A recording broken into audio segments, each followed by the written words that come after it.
پیارے بچوں، باجی سمرین کی طرف سے خوش آمدید۔ آپ سن رہے ہیں دلچسپ کہانیاں۔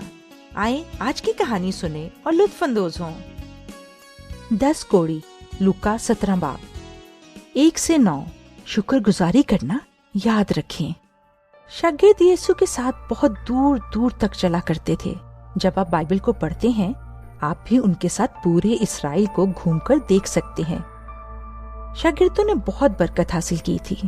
وہ تب وہاں پر ہی موجود تھے جب یسوع نے بیماروں کو ٹھیک کیا تھا، جب اس نے اپنے آسمانی باپ سے دعا مانگی۔ جب اس نے صرف کہا تو طوفان رک گیا۔ لوکا کی انجیل میں یسوع ایک دھول سے بھری ہوئی سڑک پر اپنے شاگردوں کے ساتھ چل کر ایک چھوٹے سے گاؤں میں آیا جو کہ سامریا اور گلیل کے درمیان میں تھا۔ یسوع مالک ہماری مدد کر۔ یہ وہی 10 لوگ ہیں جن کو یسوع کا پتہ چلا تو اس کو پکارنے لگے۔ جیسے ہی شاگرد نزدیک آئے، انہوں نے دیکھا کہ یہ 10 لوگ تو کوڑی ہیں۔ کوڑ ایک بہت ہی خوفناک بیماری ہے جس کے شروع میں جلد پر داغ جیسے نشان بنتے ہیں، پھر پورے جسم کو خراب کر دیتے ہیں۔ کوڑیوں کو علاقے سے باہر نکال دیا جاتا تھا۔ ان کو غاروں میں رہنا ہوتا تھا یا پھر کھلی فضا میں۔ ان کو کسی کو چھونے کی بھی اجازت نہیں ہوتی تھی۔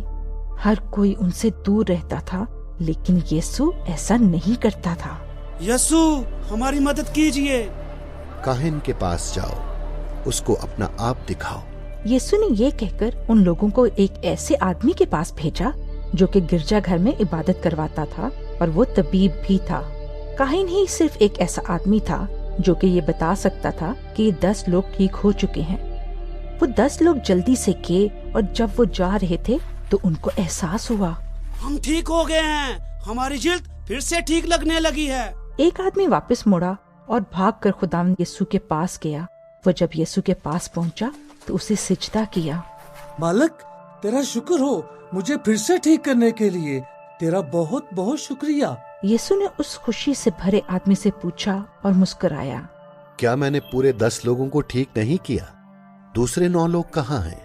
کیا صرف ایک ہی آدمی میرا شکریہ ادا کرنے واپس آیا ہے؟ جی ہاں، صرف ایک ہی آدمی شکر گزار تھا۔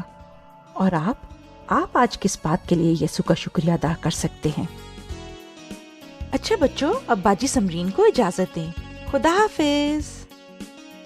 مزید معلومات کے لیے آپ ہمیں اس ای میل پر رابطہ کریں، دلچسپ کہانی @gmail.com DILCHASP KAHANI @gmail.com۔